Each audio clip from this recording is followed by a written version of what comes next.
Thank you. So, the obvious question when biosimilars are being introduced onto the market is, what will we do with patients that are already under stable treatment with a particular product? I think to first set this point, I think for a new patient, there shouldn't be any discussion. When your product is approved, be it an originator or be it a biosimilar, when the biosimilar is approved, you should basically not hesitate to use it in what we call a naive patient, a patient that has not been treated yet with this particular product. The question arises, how much information do we have on the safety issues and of long-term efficacy issues when we switch a patient that is under stable treatment for many years with a particular product, and then you would decide to switch the patient to the biosimilar? When we discuss this, in many papers you will read about switching from the originator to biosimilar. But you should also realize that in real life this is not the end. I mean, you should also consider then switching from the biosimilar to the originator, because there is price competition, and in certain cases we see that the originator becomes cheaper than the biosimilar. So there will be reasons to switch from originator to biosimilar, but also from biosimilar to originator. And as we will come at the end, we will have also different biosimilars. If we discuss switching, we should also consider how to deal with switching between different independently developed biosimilars, and how will we deal with that. So let me first put the context again. The question about switching is much less of an issue with generics, with chemical copies, because these are perfectly identical to each other, at least in most of the cases, as you will know.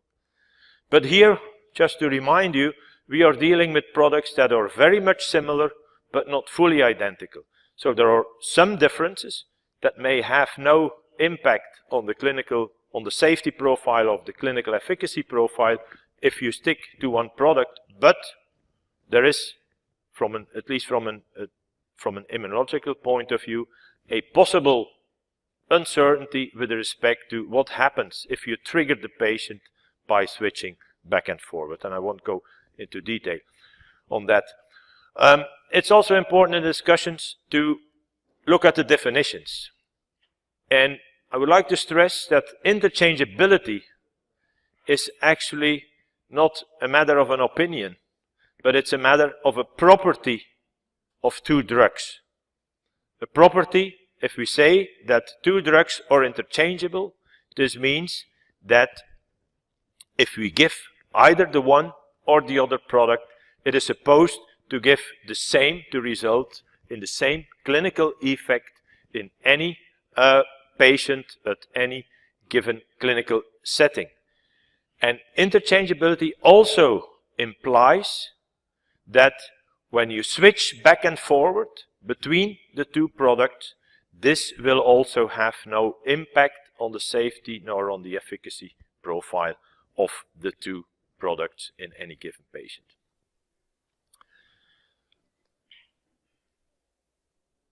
If you talk about switching, very briefly, this is actually a decision that the physician may make.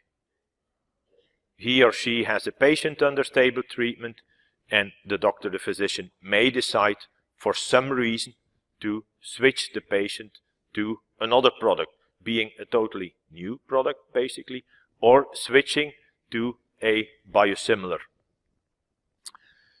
And switching is strictly spoken only allowed when we have shown that the product is interchangeable, when the two products are interchangeable. That should be, strictly spoken, the most optimal approach.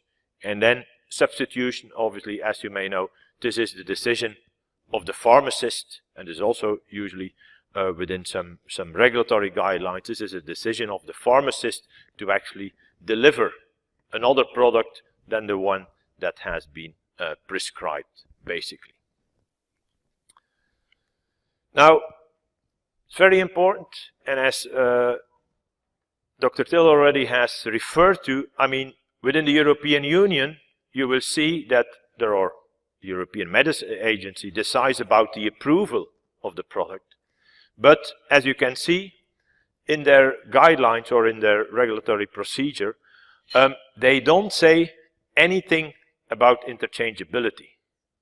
They decide, or they say, that the decisions on interchangeability or substitution is actually a matter of the national competent authorities. And you know, that's why I stress that interchangeability is a property of the product.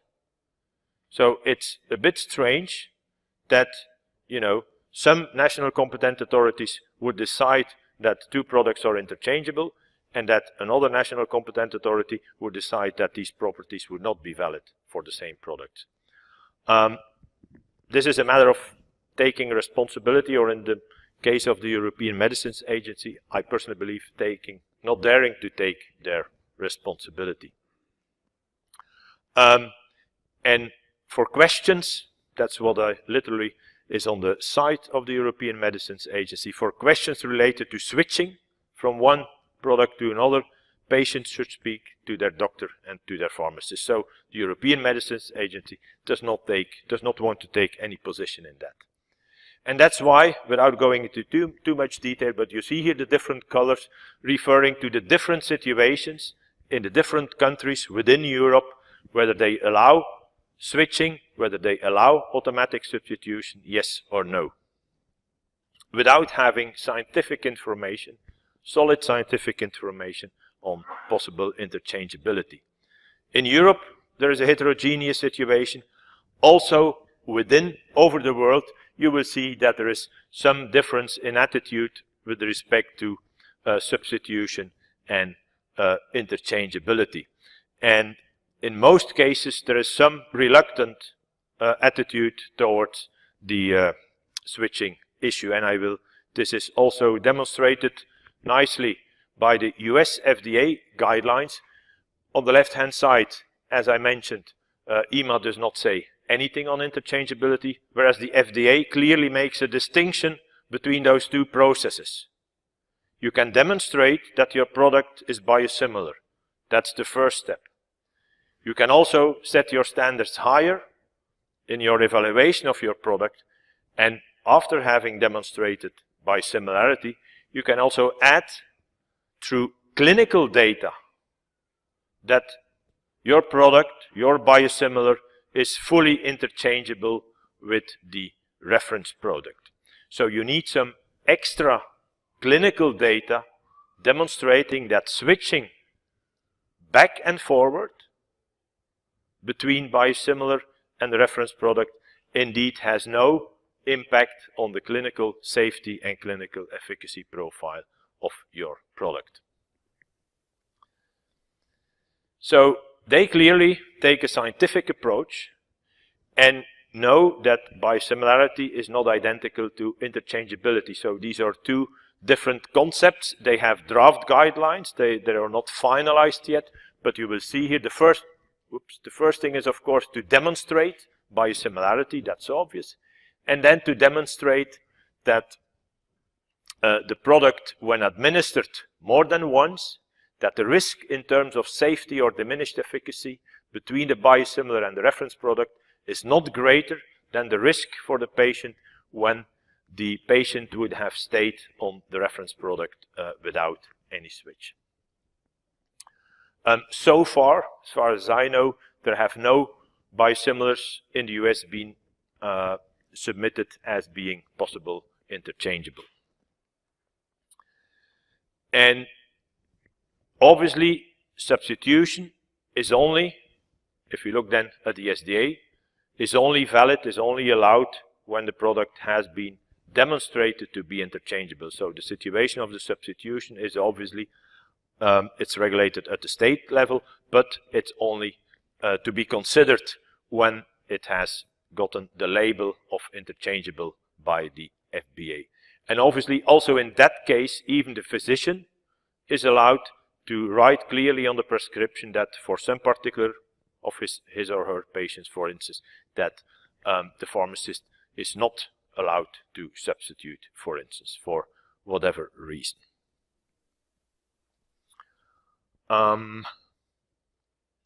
Yeah, so if we look at the regulatory approach, I mean, as indicated, especially in Europe, policies vary quite significantly. We should say that in many countries, substitution, automatic substitution, is definitely prohibited. Yeah, for the EMA and for the FDA, I think we have discussed this. Now, the point is, if we want data, clinical data, to demonstrate interchangeability, how will we do this? And I will discuss this only very briefly. First of all, you can have a single switch, single arm study. You have patients that were on the reference product and you switch them to the biosimilar and you evaluate immunogenicity, efficacy, and so on. A better approach is a single switch, but at least a parallel arm, where you have patients that are either switched to the reference product and another set of patients that are kept on the reference product, that then you can really compare at the end whether there is a difference between the patients that were switched and the patients that were kept on the reference product. There are quite a number of other approaches. As you will see here, a crossover study is even a bit better. Also, then you have included the switch from the biosimilar to the reference product. And actually, what is the ideal situation is the multiple switch, where you actually subject your patients to at least 2 switches from reference to biosimilar or vice versa, and then going back to the original treatment. But it's obviously that there are quite some challenges. You will realize that these type of studies will be very expensive if you have to include this in your biosimilar development. So the financial aspect is at least one reason to be a little bit reluctant to ask for those data. But then the question is, for the sake of patient safety, should we deal with these financial hesitations, yes or no? Another point is, how long should you keep the patient on one treatment before the switch and before the second switch? Is this after 2 months? If this is after 6 months? Is it after 1 year? So this is also a point of discussion, and we are looking forward to see the guidelines, the final guidelines of the FDA, to see what they would actually prefer to see. And without going into too much detail, we have on the one hand scientific challenges related with those switches, again completely different from the chemical molecules, where for instance the half-life is very quick. For monoclonal antibodies, the half-life is 2 to 3 weeks. So when you switch the patient, there will be certain periods where the patient body experiences the originator product together with the biosimilar product, for instance, which may also have some kind of an impact. On the other hand, there are some ethical considerations. You have a patient has undergone already many types of treatment, and then in oncology, for instance, it's the very last possible treatment that is possible for this particular patient population. Will you then take the possible risk to introduce residual uncertainty by switching the patient to the biosimilar, or again vice versa? So this is definitely also a point, a matter of discussion in real life. People will often tell you, or try to tell you, that we have a whole set of data on switching. But I can tell you that most of these so-called lots of data on switching, or people are referring to abstracts on conferences. Patient populations of 10, 15, 20, 50, 60 patients, short term, and so on. So I do not personally consider these data as real, true, scientific, peer-reviewed data on safety of switching. There are 2 main studies, the NORSwitch study and the DAN-BIO registry-based study. I will discuss very briefly the NORSwitch study, which provides us some data, but again, very limited data with respect to the general statement on interchangeability. And again, very quickly, the Northwich study is organized in Norway, as the name says. It's a randomized double-blind study based on switching between the infliximab reference product and the infliximab biosimilar. In total, 480 patients were enrolled, but you should realize that this is a very heterogeneous population, representing, first of all, rheumatoid arthritis patients on the one hand and inflammatory bowel disease patients on the other hand. So this decreases our statistical power. And again, within the IBD, you have Crohn's disease, you have ulcerative colitis, and also within the inflammatory joint disease population, you have different subsets of disease populations. Again, leading, as you can see here, that for each patient population, you have only 155 with Crohn's, 93 with ulcerative colitis, only 30, for instance, with psoriatic arthritis, and so on. It was a single switch parallel arm. That's one thing. They were followed for 1 year, and the effect of the switch was evaluated with respect to disease worsening, the specific outcome, safety, and short-term immunogenicity, I should say. Now, this is the conclusion that you can find in the scientific paper in the Lancet by Jurgensen. The Northwich trial demonstrated that the biosimilar was not inferior. I would say that's fortunate, of course. Unfortunately, the study was not powered enough to show non-inferiority in the individual disease cases. As I mentioned, those 480 patients represented at least 6 to 7 different disease situations. And what is also very important, that notwithstanding the fact that in this particular study, this one single switch from biosimilar, from reference to biosimilar, did not show any extreme situation, devastating situation for the patient. It's clear that these data should not be generalized to other biosimilars. This does not tell us anything about interchangeability or switching for trastuzumab, adalimumab, cetuximab, or whatever other biosimilar. And in addition, what is also very important in the real field, it does not tell us anything for multiple switches, only one switch. And so much more studies will be needed. And this is, first of all, we also will have to take into account traceability issues. Do we know at any time point which product the patient has received? And this will also come back in the pharmacovigilance and naming situation. I won't discuss this. It's also important that we realize that biosimilarity only has to be demonstrated at the time point of registration.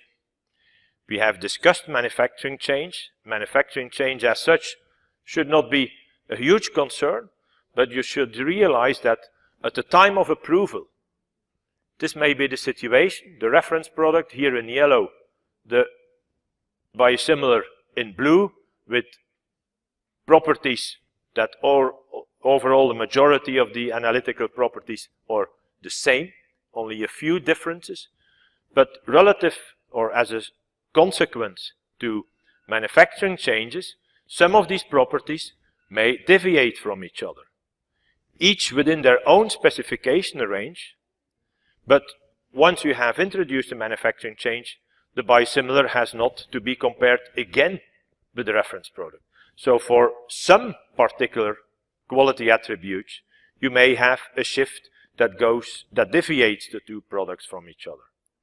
And I'm not saying this is obviously exaggerated here, but it just means that we have no idea on the long-term biosimilarity of an approved biosimilar versus the reference. So this definitely is also not the case for an interchangeability property that we have to take into account. Another very important point in real life, much more important than the fact of a one reference versus one biosimilar, is the fact that we should realize that, and I need to remind you to your statistical courses, It's not because product biosimilar A is not significantly different from reference product, and that an independently developed biosimilar B is also not significantly different from the reference product, that we have any information on the possible significance of differences between the two biosimilars. This is purely statistical knowledge.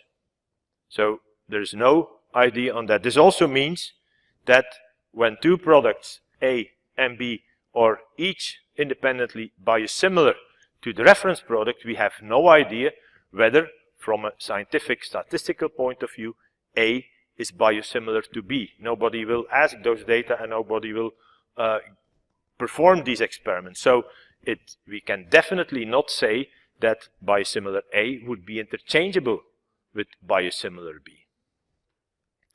And why is this important? You have seen with the approved biosimilars, quite a number of companies bring good quality biosimilars onto the market. If we have two biosimilars relative to the same product, but independently developed, then the question arises, even if we have data, switching data between the originator and here biosimilar 1, we have no idea whether these data are also extrapolatable for the interchangeability between biosimilar B and the reference product. And we definitely have no information on what happens if we switch between the two different biosimilars. This is just a fact. And this, again, also in combination with traceability and pharmacovigilance. How will we know when we have, for instance, 4 different biosimilars onto the market, which product each patient has received at each time point, if the competition is so high and if we have many biosimilars onto the market. So that's something we have to take into account for the sake of the patient benefit and also for the sake of the safe implementation of biosimilars. And I think I will stop here. I believe that the summary does not need to be repeated. This is very much conclusion. So I think that for the time being, we have sufficient data that an approved biosimilar is safe to be used in any treatment-naive patient, but we should think very much about how to deal with what I would then call a non-medical switch, purely based on financial reasons between biosimilars and originator, but also vice versa. I thank you.